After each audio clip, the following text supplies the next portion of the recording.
E aí galera, como é que vocês estão? Que a graça e a paz do Senhor Jesus seja sempre abundante no coração de cada um, amém? Vamos para o nosso devocional? Livro de 1 Reis, capítulo 10, 11 e 12, lembrando sempre que nós estamos aqui compartilhando um pouco da palavra de Deus, compartilhando um pouco das verdades que contém na Bíblia Sagrada. Não temos a pretensão de esgotar as verdades, pelo contrário, sempre a intenção do pastor é que toda a igreja esteja lendo a Bíblia. Então o objetivo aqui é compartilhar a minha devocional com vocês, amém? E vamos começar então pelo capítulo 10, e a gente vê aqui que a rainha de Sabá, ela foi visitar Salomão. Sabá, para quem não sabe, atualmente seria o Iêmen, está localizado no sudeste da Arábia. E por ela ter a cultura da Arábia, a cultura árabe, ela é uma linguagem e uma cultura, ela é cheia de enigmas, cheia de provérbios, né? E é uma cultura difícil, por isso que ela foi testar Salomão, porque a própria cultura e a linguística dela é cheia de provérbios e de enigmas, como eu disse. E aqui é interessante porque Jesus, ele elogiou a rainha de Sabá por ter ido ver a verdade, confirmar a verdade quando ela foi visitar Salomão. E ali ele fez uma crítica aos fariseus que não reconheceram que ele era maior do que Salomão. Você pode ver isso lá em Mateus capítulo 12, no verso 42. Tá? Aí também o texto fala que vieram muitas especiarias, né? Ela trouxe muitas especiarias. E as especiarias naquela época era uma fonte de comércio muito poderosa, porque elas eram usadas para fazer os incensos, aromatizantes, eram medicinais também. E você vai se lembrar que os sábios do Oriente, quando vieram visitar Jesus, lá em Mateus capítulo 2, verso 1 ao 11, eles trouxeram especiarias para colocar ali, para entregar ali quando Jesus estava na manjedoura. E também você vai perceber que quando Jesus também morreu, houve especiarias que foram levadas para poder perfumar o corpo, que também era usado para perfumar o corpo dos mortos, tá? Então no capítulo 10 nós temos isso aqui, e nós temos também aqui uma outra situação que fala que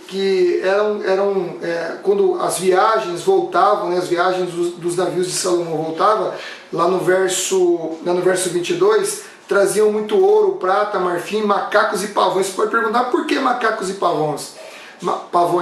Porque na verdade isso aqui era uma comprovação das expedições a terras longínquas. Então eram animais exóticos que eram trazidos para mostrar para o povo que foi bem sucedida a viagem que eles fizeram para uma terra longínqua, entendeu? Então por isso que fez a questão de ter esse registro aqui.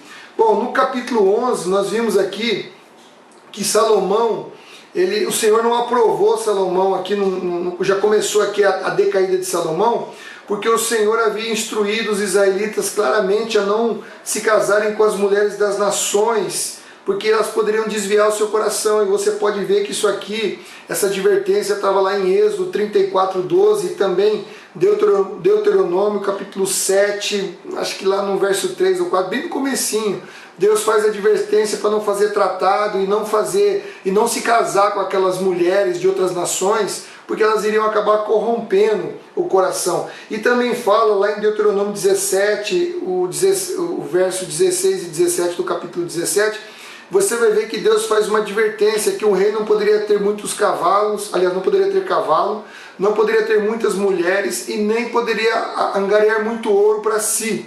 Era uma proibição que Deus estabeleceu. E Salomão, ele fez tudo ao contrário, ele fez tudo aquilo que Deus não disse para ele fazer, né? Então o Senhor se irou na terceira visita que Deus fez para Salomão.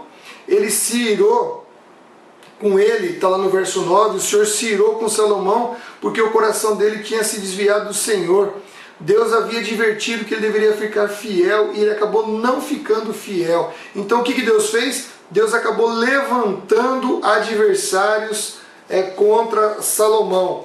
E ali nós vamos ver então que um dos adversários que ele levantou foi Jeroboão.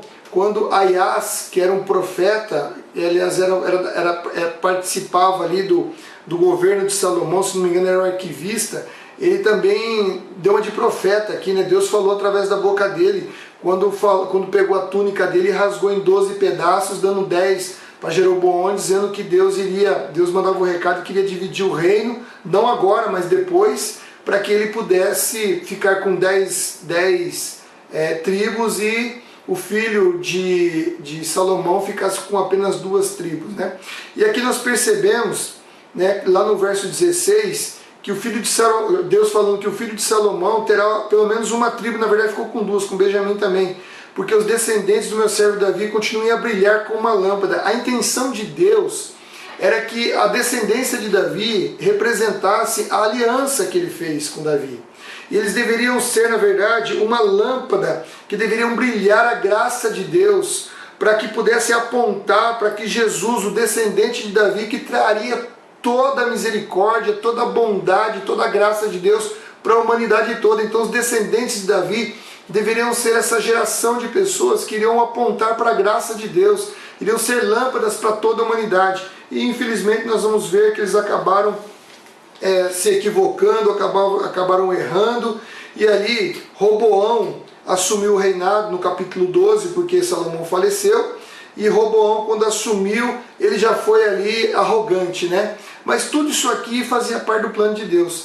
Mas ele começa aqui aceitando o conselho dos jovens, o que é uma insensatez, porque você deve ouvir as pessoas que são mais experientes, aquelas pessoas que têm conselhos que são bíblicos, e não jovens insensatos, arrogantes, como foi aqui o caso de Roboão, né? Ele ouviu aqueles jovens, lógico que Deus tinha colocado já esse desígnio no coração dele, já vendo que ele era arrogante, menino mimado, nunca trabalhou na vida, não sabe o que quer pegar no batente, né? Então já herdou um reino próspero, achou que podia folgar com a vida dos outros e acabou se lascando. A verdade é essa. Ele quis dar uma de bonzão aqui e acabou, fazendo tudo aquilo que Deus falou que iria fazer, realmente dividindo o reino com as atitudes arrogantes que ele teve. A arrogância não leva a lugar nenhum, tá bom?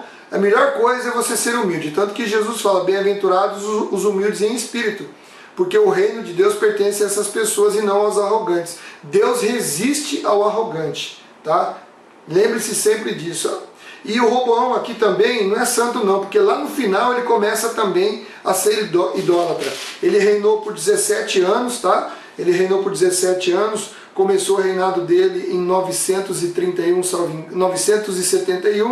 931, e depois ele foi até, agora não lembro, mas 931 foi quando ele começou, antes de Cristo. E ele acabou reinando por 17 anos e ele também acabou corrompendo Judá e levando Judá para a idolatria. E aí nós vemos que Jeroboão acabou assumindo o reinado do norte. As 10 tribos de Israel ele assumiu em 931, né? E ele também levou Israel à idolatria, fazendo tudo isso que está aqui no capítulo 12. Ele não confiou em Deus, ele preferiu fazer os seus próprios planos. Deus havia dito através de Aimás, como nós vimos lá atrás no capítulo 11, que Deus daria para ele, que se ele fosse fiel, Deus estaria com ele, mas ele preferiu não acreditar em Deus. Isso é muito mal, viu? As pessoas hoje não podem fazer os seus planos dissociados de Deus. Nós devemos confiar sempre em Deus, confiar na sua palavra, colocar a nossa confiança nele, porque Deus, ele olha o futuro como se fosse o presente, e nós não temos essa oportunidade. Nós vivemos somente o presente. Então a melhor coisa é confiar no futuro que Deus tem para mim e para você, porque Ele já sabe o que vai acontecer. E aqui acabou essa atitude de Jeroboão, de levar o povo à idolatria, acabou com a destruição de Israel lá em 722. Você vê que Deus ainda tem misericórdia, demorou quase 200 anos para Deus aplicar o juízo sobre Israel. E Judá também acabou sendo destruída. Então o que nós podemos aprender com tudo isso aqui é que quando você tem a presença de Deus na sua vida, quando você coloca o seu coração na presença de Deus, é obediente à palavra, procura se dedicar a ouvir o que Deus tem para falar, você pode ter certeza disso. Você vai ser muito bem sucedido, porque a vitória está em Cristo e Cristo está em você, então a vitória não vai sair da sua vida. Agora, quando você se afasta de Deus, aí o que sobra? Não sobra absolutamente nada. Eu quero fazer um comentário aqui de um irmão que perguntou para mim assim, falou assim, mas pastor, é verdade que Salomão teve um monte de mulher? Eu falei assim, rapaz, Salomão teve 1000 mulheres, ele casou com 700 princesas e teve 300 concubinas. Aí ele falou assim, rapaz, uma mulher já dá trabalho, agora imagina 1000. Olha, você já imaginou, se é verdade que a mulher fala 20.000 palavras por dia, 1000 mulheres são quanto? 20 milhões de palavras. Salomão tinha que desviar mesmo, não tinha outro jeito. Já pensou toda essa mulherada na cabeça dele? É óbvio que eu estou brincando com você, né? Salomão, ele acabou pecando contra Deus porque ele desobedeceu. Deus sabia muito bem que quando você faz tratados e você se casa com esse grande número de mulheres, elas vão acabar levando o homem a se corromper, está tudo errado, não está certo, não é a vontade de Deus. Por isso que Jesus, ele trata da situação dizendo que no princípio não era assim.